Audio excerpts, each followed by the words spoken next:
Today, I'm making all these different cookies from one kind of dough. This is another recipe from Bayerisches Kochbuch, and if you watched my Honigleckerli video, you'll know why I keep using this book. The recipe I'm making today, actually two recipes, are in the book as Zuckerbrezen or sugar pretzels. The ingredients for both doughs are flour, sugar, butter, lemon zest and baking powder, a fairly basic cookie dough. The original uses eggs and cow milk butter, but I substituted vegan butter and rose water to replace the liquid lost from leaving out the eggs.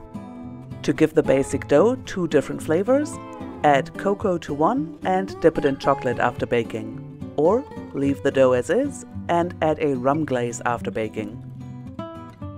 The book suggests painting the dough with egg whites or soy milk as a substitute, and to roll them in coarse sugar. Personally, I very much dislike the mouthfeel of coarse sugar as a topping, so I won't be doing that. But I didn't want to keep the information from you, my dear viewer. Now let's get the kitchen machine ready with the dough blades in place. I doubled the recipe I gave at the beginning, so I'll have a good amount of each dough to work with. I ended up with 7 cookie sheets worth of cookies, so if you have the entire Soviet army over for tea, this is the way to go. Start out by cutting the fridge-cooled butter into chunks. Put the sugar and butter in the machine.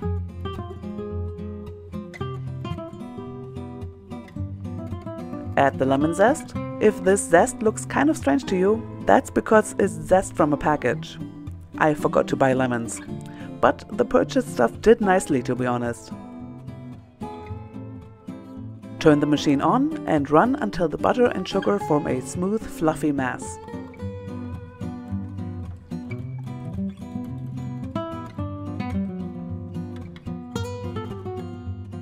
Sift flour and baking powder into the mix.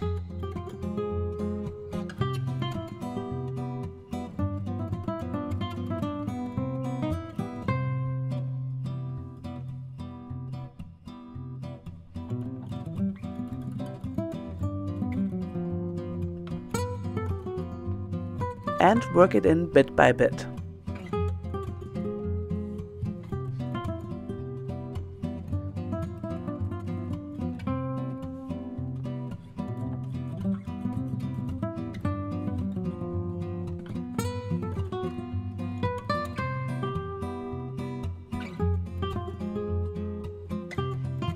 When the dough gets too dry, add rose water.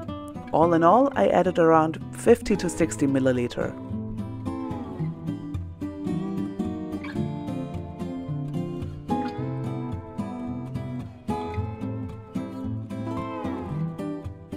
Guess where I kept the phone cover while I was sifting flour? Put the dough out of the machine and onto a work surface. Give it a good knead, because machines are good, but not perfect. Only you are perfect. I'll roughly halve the dough so I can turn it into 2 flavors. Wrap the dough into baking paper and put it in the fridge for a few hours.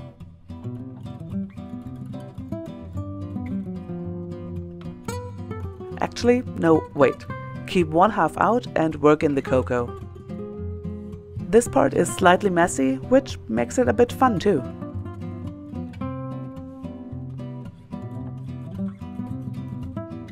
Once the cocoa is well worked in and distributed throughout the dough, wrap in baking paper and now it can go in the fridge.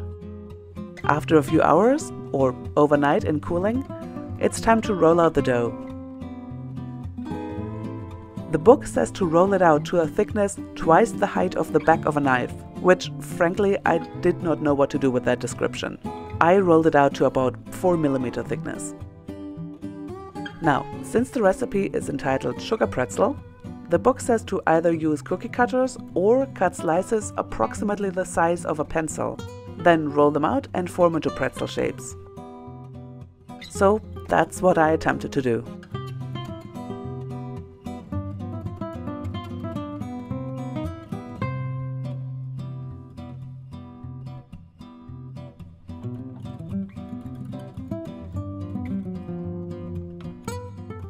Oh my, these are some sad-looking pretzels. What a mess. I'm so lucky my aunt can't see me because I would be cast out of the family. My Bavarian card has been revoked and I'm a filthy Prussian now. The F word wasn't originally filthy, but you know, YouTube.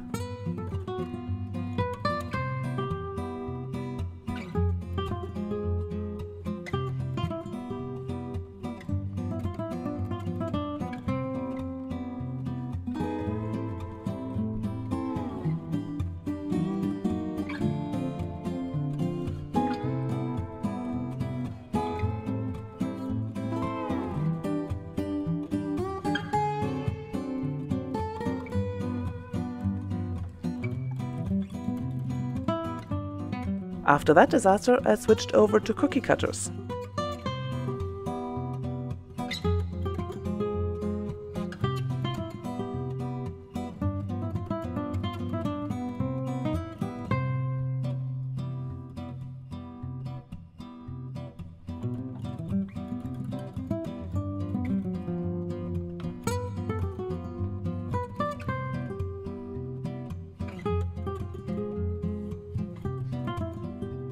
Once the cookies are formed, they should go back in the fridge for a while. Which is handy because it's late, I'm tired and I'm about to lose the light. So I'll leave the cookies in the fridge overnight. Beautiful good morning. Let's work on the chocolate dough.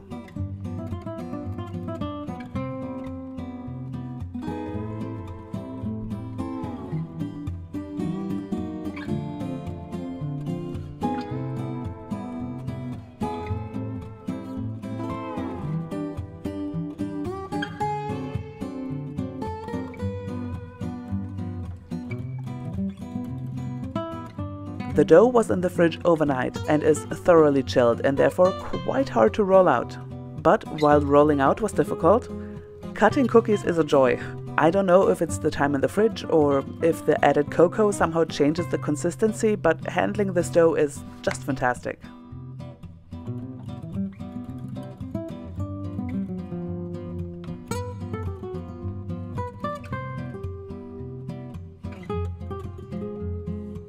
Remember my misshapen pretzels? They've been in the fridge since yesterday.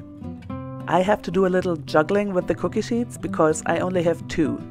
One is in the oven right now and the other has pretzels on it. But I'll put the pretzels on the counter out of shot so I can put these cocoa stars in the fridge. And once the other cookie sheet comes out of the oven, I can put the pretzels on that one to bake. If you didn't follow me on that little excursion, do not worry. The important bit for you to know is that the cookies, after cutting, should go back in the fridge for a bit, before going in the oven.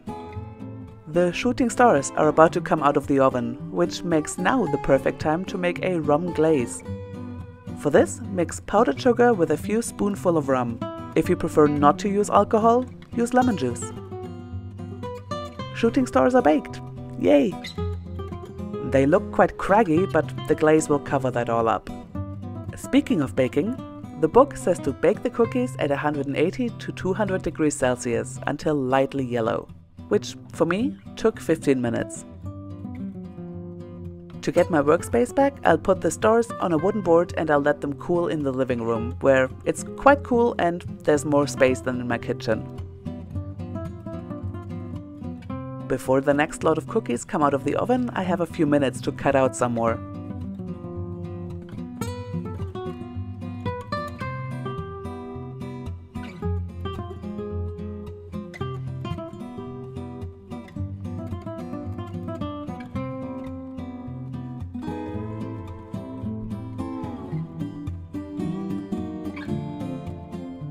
There's a little dough left that I'll turn into thumbprint cookies, just because.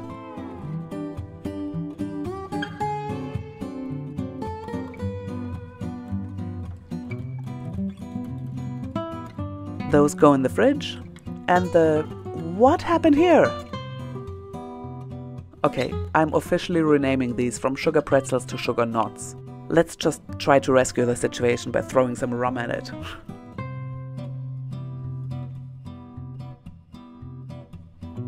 Now the first batch of cocoa cookies are in the oven, which means it's time to melt the chocolate in a water bath.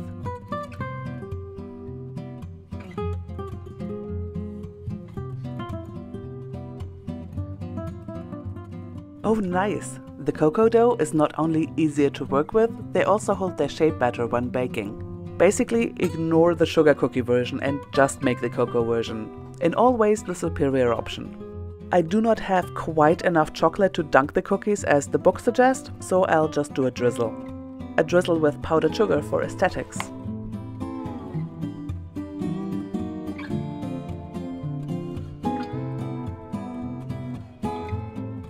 These will also go into the living room to cool and to allow the chocolate to set. No, not the book! The holy book has chocolate on it!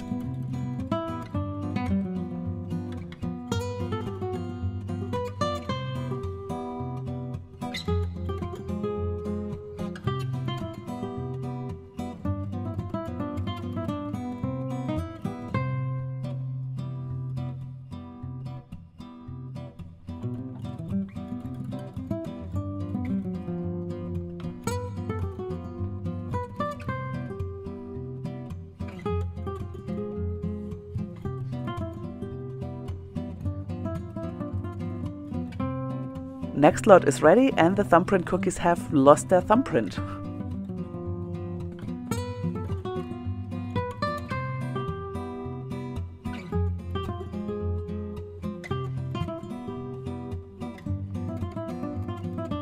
This time I'll move the book out of the way.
I just remembered I had a little sugar cookie dough left over.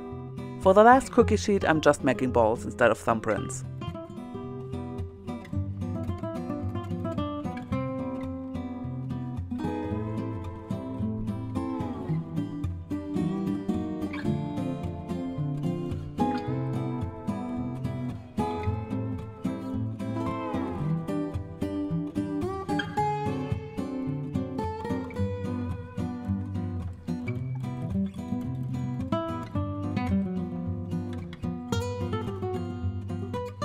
The last lot is still in the oven, but this is a good place to end, I think. All these cookies from just one dough, and as I said before, if you make these, just do the cocoa version.